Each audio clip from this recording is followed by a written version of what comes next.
नमस्कार मित्रांनो, मी रुपेश पंधुरकर स्वागत करतोय माझ्या युट्यूब चॅनल कोकण कॅनल्स वरती. आज आपण पाहणार आहोत एक अशा युगाची गाथा ज्यांनी ठाणे जिल्ह्यात शिवसेना या पक्षाचा वटवृक्ष फुलवला आणि जनसामान्याच्या हक्कासाठी आपलं आयुष्य झिजवले. तेच म्हणजे आपल्या सगळ्यांचे लाडके धर्मवीर आनंद दिघे साहेब.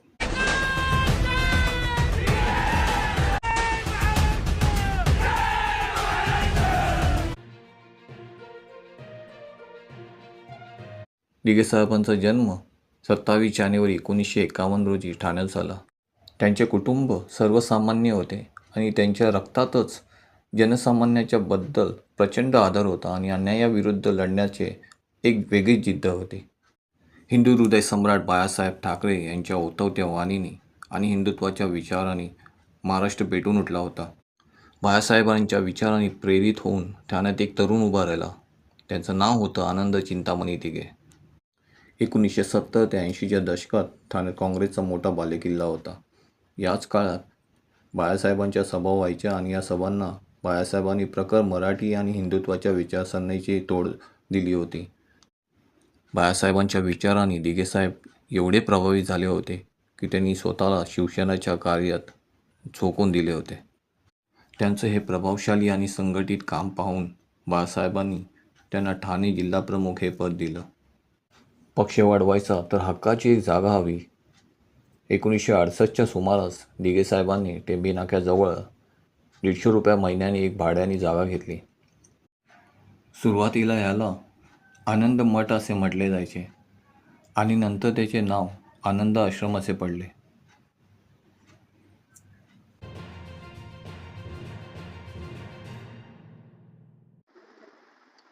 मित्रांनो, सध्या मी उभा आहे आनंद आश्रम येथे. आनंद आश्रम हे ठाण्यातील लोकांचे हक्काचे न्यायालय होते. दिघेसाहेब इथे दररोज जनता दरबार भरवायचे. कोर्टाच्या चक्रात अडकण्याऐवजी गरीब लोक थेट आनंद आश्रमात येत. कौटुंबिक वाद असो, हॉस्पिटलचे बिल असो की कॉलेजचे ॲडमिशन, साहेबांच्या एका शब्दावर इथे प्रश्न सुटायचे. मध्यरात्री 2 वाजताही कोणी आलं तरी आश्रमाचे दरवाजे नेहमीच उघडे असायचे. एवढा मोठा नेता ज्यांच्या एका इशाऱ्यावरती अख्खं ठाणे बंद व्हायचे. त्यांचं स्वतःच्या बँकेत एक साधं खातंही नव्हतं. आनंद आश्रमात ते साधे एका चटाईवर बसायचे. कार्यकर्त्यांसोबत तिथेच भाकरी मोडून खायचे. त्यांनी कधी स्वतःचे घर किंवा संपत्ती कमवली नाही. आनंद आश्रम हे त्यांचे घर आणि जनता हे त्यांचे कुटुंब बनले होते. आनंद आश्रम हे ठाणे, कल्याण, डोंबिवली आणि ग्रामीण भागात शिवसेना वाढवण्याचे मुख्य केंद्र होते. याच आश्रमातून हजार तरुणांना नोकरीचे अर्ज आणि रोजगार दिले गेले. आनंद आश्रमाने अनेक परंपरा सुरू केल्या, त्या आजही चालू आहेत. रक्षाबंधनला हजारो बहिणी तासनतास रांगेत उभे राहून दिघेसाहेबांना इथेच राखी बांधायचे. दिघेसाहेबांचा दरबार कधी बंद नसायचा. कोणावरही अन्याय झाला तर ते स्वतः धावून जायचे.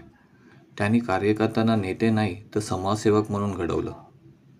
मित्रांनो, सध्या आपण उभा आहोत आनंद आश्रम मध्ये आणि आपण इथे पाहणार आहोत साहेबांची तीच खुर्ची आणि साहेबांचं काही सामान त्याच पद्धतीने सांभाळून ठेवलं आहे.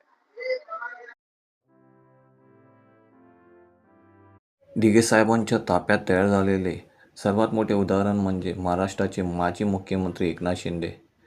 एक सामान्य शाखाप्रमुख आणि रिक्षाचालक असलेले शिंदे यांच्या कौटुंबिक दुःखाच्या काळात दिघेसाहेबांनी त्यांना सांभाळले. त्यांच्या पाठीवर हात ठेवून थेट ठाणे महानगरपालिकेत नगरसेवक पदाची संधी देऊन त्यांच्यातील नेतृत्वाला पैलू पाडले.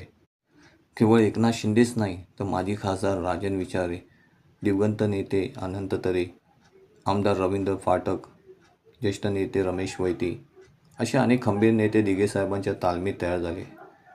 दिघेसाहेब कार्यकर्त्यांची निष्ठा आणि काम करण्याची पद्धत बघून त्यांना निवडणुकीचे तिकीट द्यायचे. म्हणूनच त्यांच्या मागे कार्यकर्त्यांची फळीच्या फळी उभी राहिली.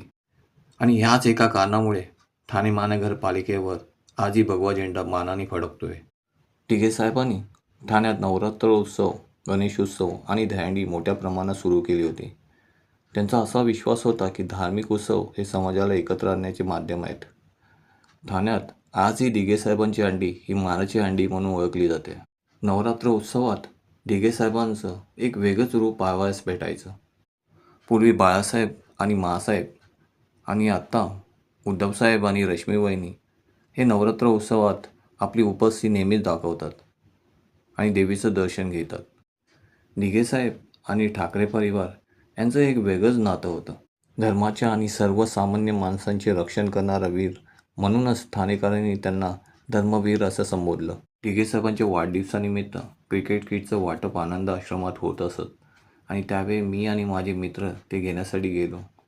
त्यावेळी मी त्यांना पहिल्यांदा पाहिलं आणि तो दिवस आजही माझ्या स्मरणात आहे. मी ज्ञानसाधना कॉलेजला असताना कित्येक विद्यार्थ्यांच्या ॲडमिशनसाठी स्वतःच दिघेसाहेब उपस्थित राहायचे आणि ते ॲडमिशन पूर्ण करून द्यायचे.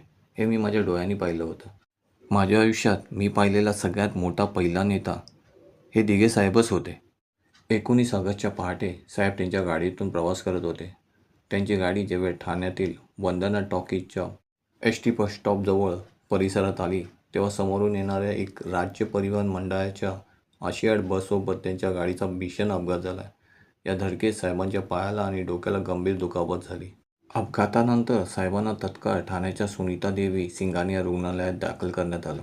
रुग्णालयात असताना त्यांना मनोहर जोशी, राज ठाकरे साहेब यांनी त्यांची भेट घेतली होती. साहेबांना लवकरच डिस्चार्ज मिळणार होतं असंही बोललं जात होतं. पण 26 ऑगस्ट 2001च्या संध्याकाळी अचानक एक बातमी आली की आनंद दिघे साहेबांना हृदयविकाराचा तीव्र झटका आला आणि त्यांची प्राणज्योत माळवली. ही बातमी वाऱ्यासारखी ठाण्यात पसरली आणि संपूर्ण ठाणे जळून पेटून उठलं. आपल्या लाडक्या नेत्याच्या अचानक जाण्याने संतप्त झालेल्या शिवसैनिकांनी सिंघानिया रुग्णालयावरती हल्ला केला आणि क्षणातच पूर्ण हॉस्पिटलला आगीच्या थारोळ्यात खाक करून टाकलं. वयाच्या अवघ्या 49व्या वर्षी धर्मवीर अनंतात विलीन झाले.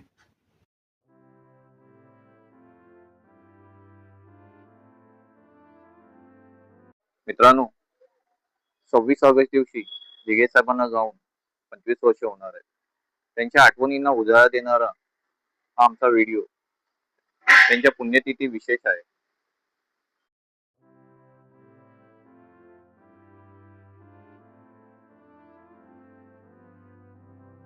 दिघे साहेब आज आपल्यात नाहीये, पण त्यांचे विचार आणि त्यांचं काम आजही प्रत्येक ठाणेकराच्या आणि महाराष्ट्राच्या मनामनामध्ये आहे. अशा या महान नेत्याला आमच्या कोकण चॅनल या चॅनलतर्फे अभिवादन आणि मानाचा मुजरा. जय महाराष्ट्र.